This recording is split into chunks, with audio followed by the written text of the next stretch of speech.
दोस्तों ये एक हैमर मशीन है। इसमें एक प्रॉब्लम है।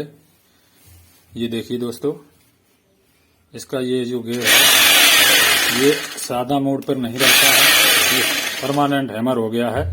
इसका आपको पूरा वीडियो देखना है कि इसे हम सॉल्व करके दिखाएंगे इसमें क्या दिक्कत है। अगर आपको पूरा वीडियो देखना है तो हमारे चैनल को सब्सक्राइब कर लें और हमारे चैनल पर जाकर हमारे सारे वीडियो देख लें और दोस्तों में इन्हें शेयर करें और वीडियो को लाइक करें। दोस्तों बहुत ही बेहतरीन जानकारी हम देते हैं।